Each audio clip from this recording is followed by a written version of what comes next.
Every single day, you take your life for granted. You wake up, you drink your coffee, you make plans for next week, next month, or next year. You behave as though your existence is a permanent fixture of the universe.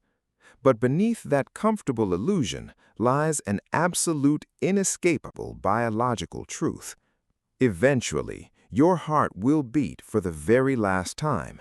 The air will leave your lungs, and the light behind your eyes will go out.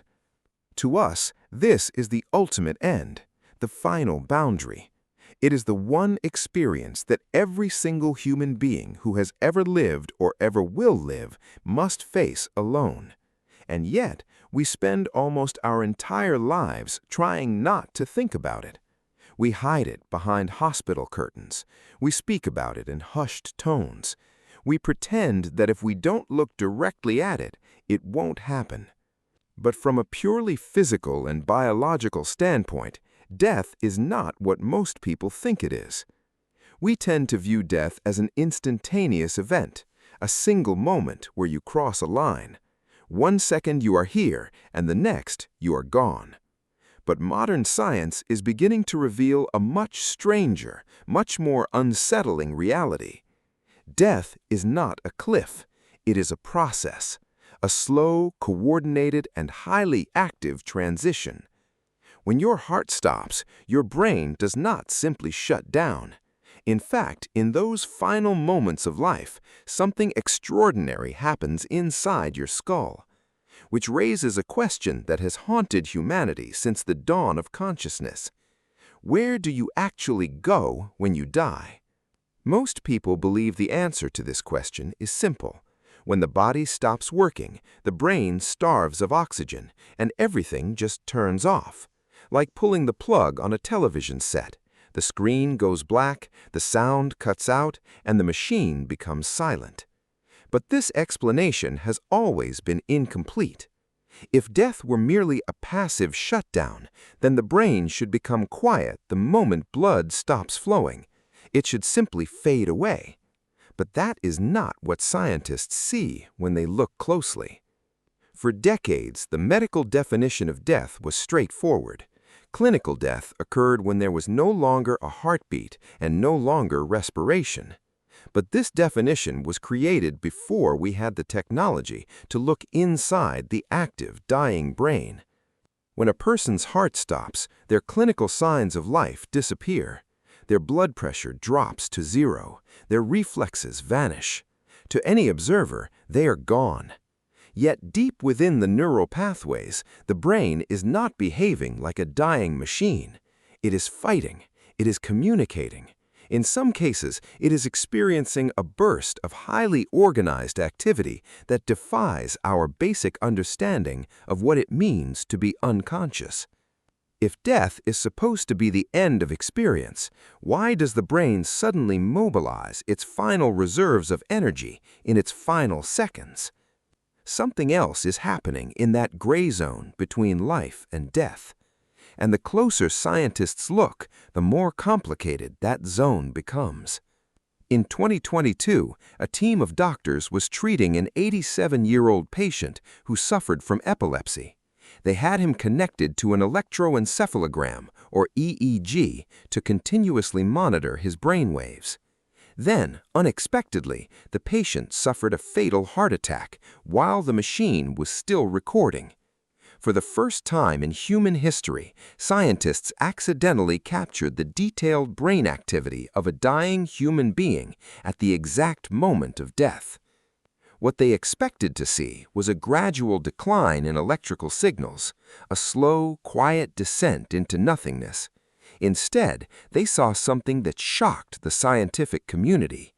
For about 30 seconds before and after the patient's heart stopped beating, his brain activity didn't decrease, it surged. Specifically, the researchers detected a massive rise in a type of brainwave known as gamma oscillations. Gamma waves are the highest frequency brainwaves we produce. They are not associated with sleep or coma or quiet unconsciousness. Gamma waves are what your brain produces when you are highly focused, when you are retrieving deeply buried memories, when you are meditating, or when you are experiencing dreaming during REM sleep. The brain of this dying man didn't look like it was shutting down. It looked like it was working at its peak performance. This was not an isolated anomaly. Similar bursts of coordinated electrical activity have been observed in laboratory animals during cardiac arrest. As the heart stops and the body prepares to shut down, the brain appears to initiate one final, highly synchronized performance. But why? Why would an organism that is about to cease existing expend its remaining energy on such an intense cognitive process? To understand what might be happening during this final surge, we have to look at how the brain responds to extreme trauma. When cardiac arrest occurs, the brain is suddenly deprived of oxygen and glucose. This triggers a state called ischemia. To the brain, this is the ultimate emergency. In response, the brain's normal regulatory systems begin to fail. The cellular membranes that keep electrical charges separated start to break down.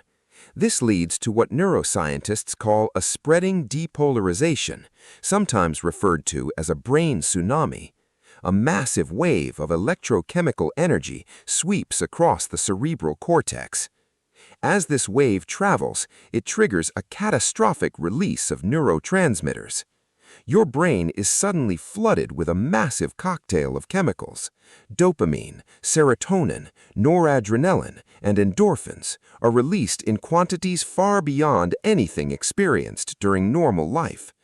Some researchers hypothesize that this neurochemical storm may also trigger the release of DMT, dimethyltryptamine, a powerful psychedelic compound that can profoundly alter a person's perception of time, space, and reality.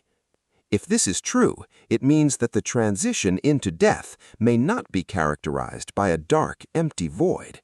Instead, the dying brain may construct an incredibly rich, vivid, and highly altered internal landscape. The physical world around you disappears, but your internal world becomes hyper-real. Time, which we measure by the ticking of clocks, may stretch. A few seconds of objective time in the physical world might feel like hours or even an eternity to a brain experiencing this final, intense chemical surge. This brings us to one of the most mysterious aspects of the dying process, the phenomenon of the life review. For centuries, people who have come close to death and survived, often through modern resuscitation, have reported a strikingly similar experience. They claim to have seen their entire life flash before their eyes. Historically, these accounts were often dismissed as religious myths or hallucinations brought on by fear. But the 2022 EEG recording suggests there may be a profound neurological basis for this phenomenon. Because the gamma waves observed during death are the exact same waves the brain uses to retrieve memories, it is highly possible that the dying brain actively replays your past experiences. But according to survivors, this is not a passive viewing of an old movie. People describe reliving their lives with extreme clarity. They feel the emotions of their childhood. They re-experience conversations they had forgotten decades ago. More strangely, many report experiencing their actions from the perspective of other people. They feel the pain they caused someone else. They feel the joy they gave to a stranger. Your brain, in its final moments, seems to perform a complete, rapid audit of your entire existence. It is as if the mind is consolidating your entire identity, summarizing who you were before the neural connections are lost forever. This raises an uncomfortable philosophical question. If your brain is actively reprocessing your entire life in its final seconds, then who is the you that is watching? Are you the person dying on the hospital bed, or are you the consciousness trapped in that final, timeless memory? For most of human history, death was not something that happened behind closed doors, surrounded by sterile machines and flashing monitors. Before the mid-20th century, the vast majority of people died at home. Death was a familiar, integrated part of daily life. Families watched their elders fade slowly. They sat by their bedsides, holding their hands, listening to their final words. There was a cultural understanding of how to die, a concept known in the Middle Ages as ars moriendi, or the art of dying. People believed that the transition from this life was a conscious journey, one that required preparation, reflection, and acceptance. But as medicine advanced, we began to treat death not as a natural transition, but as a medical failure. We moved the dying into intensive care units. We hooked them up to ventilators, feeding tubes, and heart-lung machines. In doing so, we managed to extend the physical life of the body, but we also altered the natural process of dying. We separated ourselves from the physical reality of the transition. By turning death into a clinical event, we began to view it with unprecedented fear. We started to assume that the moment the body fails, the self is instantly destroyed in a painful, chaotic panic. But historical accounts and modern neuroscience suggest otherwise. When left to its natural course, the dying process often appears to be remarkably peaceful. As the body's organs slow down, the brain produces natural anesthetics. The nervous system quietly prepares the consciousness for its departure, shielding the mind from the physical trauma of the body's failure. Today, the boundary between life and death is fuzzier than it has been in human history. In the past, if your heart stopped for more than 5 minutes, you were gone. There was no turning back. But modern resuscitation medicine has changed the rules. Doctors can now restart hearts that have been stopped for 30 minutes, an hour, or in extreme cases of hypothermia, even longer. This has created a growing population of people who have entered what scientists call the gray zone, the space between clinical death and permanent brain damage. Dr. Sam Parnia, a leading researcher in the field of resuscitation science, has spent decades studying patients who have been brought back from clinical death. His research, including the landmark AWARE study, has revealed that a significant percentage of cardiac arrest survivors retain conscious awareness even when they are clinically dead. They can describe the actions of the doctors and nurses who worked on them. They can recall the sounds of the machines, the conversations in the room, and the physical sensations of CPR, all while their brains showed no measurable external activity. These findings challenge our most basic assumptions about consciousness. If consciousness is entirely a product of ongoing, waking brain activity, how can a person form structured, organized memories when their heart is not beating, their brain is starved of oxygen, and their EEG is flat? Where does the mind go when the physical machinery of the brain is temporarily offline?